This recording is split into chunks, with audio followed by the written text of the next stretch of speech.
I think the president is the existential threat we have in this country. And I think that if he had read Jean-Paul Sartre, who is the father of existentialism, he would not have used that word because it's misplaced in trying to describe what the opposition is. So the thing that the president's strategy is, mimi nitawasambaratisha hawa watu. And the opposition, as I said, is thinking of doing a runoff because they want to come to the table with real strength. They want to unite. But you see, when they come to the table, right, there's some pretenders who come to the table who really don't have a vote. It's just a fact.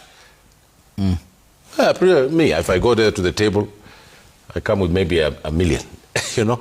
People are going there with 10 million, you know, 12 million. So I come there with 100 billion cells in my head, which is more important than the amount of villagers who vote for you.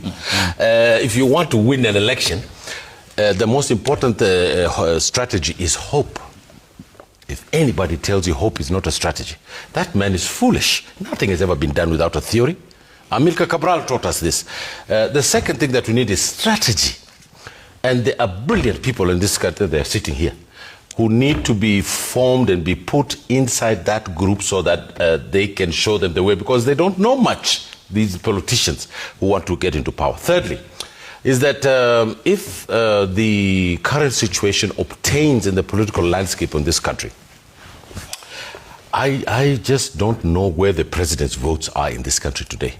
And I don't understand why they seem to be very, very ambitious about their votes. Because the statements that are coming out of the president has got only one strategy: divide the opposition, and he's thinking from the back. Soren Kierkegaard, this white fellow from Norway, I think Norway or Sweden, Scandinavia, you know, said that, you know, we might live from the past, we might understand the past, but we must live for the future. And if we have to live for the future, what we have to do is, first of all, take away what is an obstacle to our future, which essentially is the president of this country. And once we have him out, and you have the instruments of the state at your hand, in a developing country, that is the real power to try and transform the country. And I think then we can bring East Africa together, then we can create the economy we want, then we can get rid of the Kanu generation, that is the entire problem of this country. And I belong to the militant part of the ODM. No question about it. Everybody knew that. I was the father of militancy in that party. Let me finish. And the reason I was a militant in that party, because there's nothing that can be done in this country without some form of militancy. Even the conservatives used the verbiage and the ideology of militancy to get into power. And when they got into power, they were in bed with the stockbrokers. So I think that it is very essential for us to be militant, because we have 70% of our debt is being paid from the income that we're getting.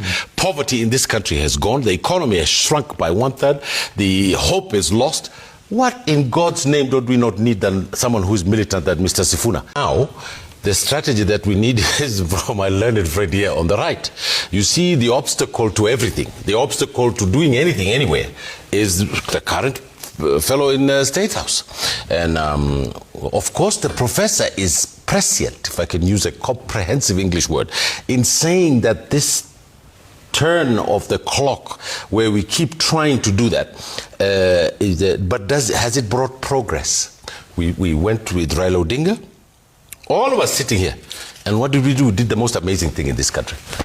He who was a conservative, he's my favorite president when it comes to the economy, but he was not a politician. He was an economist, and this country nearly went down the drain while he was sitting in that chair.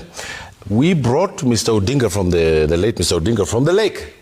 He had a small rump party called LDP. And we said, this is the way. This way. And that's why we won that election, which was taken from us. Now, the political party called ODM is dead. I can tell a dead political party when I see it. I'm a master at these things of making these political parties. This country deserves this young man. The young people in this country are with him. He's a progressive. He has the manifesto of Mr. Odinga. If Mr. Odinga was alive today, he would be president tomorrow morning in the elections. Everybody would vote for him. He is not. His successor is Mr. Sifuna, an inexperienced greenhorn who doesn't know much about the statecraft, who doesn't know anything. And this is the kind of people we need. Because once we get these same old people who have been in the system and we have know them who they are not going to change anything. We know they're not going to change anything. But ideologically, I'm an ideological person. I don't have nothing to do with this fellow. He's a Bokusu from where? Where is he from? Bungoma. I have nothing to do with him. Drink camel milk and he eats something else. So Ngoho. So go with this chicken. So you can't tell me that Hashi has a stake. My government is this one of the Somalis and the Kenyans. That's my government. Yeah, but I'm the only one who's not in it. Because I'm an ideological person who wants to change this country. And whatever means we have to take to this country, Mr. Sifuna has to pull all these luminaries, what we used to call luminaries, fix for him a Pentagon, and share power so that we can try and transform this country into a clear path towards ending poverty, ignorance, and disease. And these are the three things that have bedeviled us. And every time we come up, they want to just steal money. So I put it to you that at the end of the day, we all have to get united. We all have to come together, and we all have to say, look, our impediment is the Kenya Kwisha people. They promised love. They promised a diamond ring for the woman, and then they went and slept with her friend. And this is the whole problem of the country. And we have absolutely no right to continue supporting them. And we need to get these young people jobs and housing. And the person who can do it is that young man, that Bokusu fellow. Yeah. I think we have to explore this as well. It's very pertinent.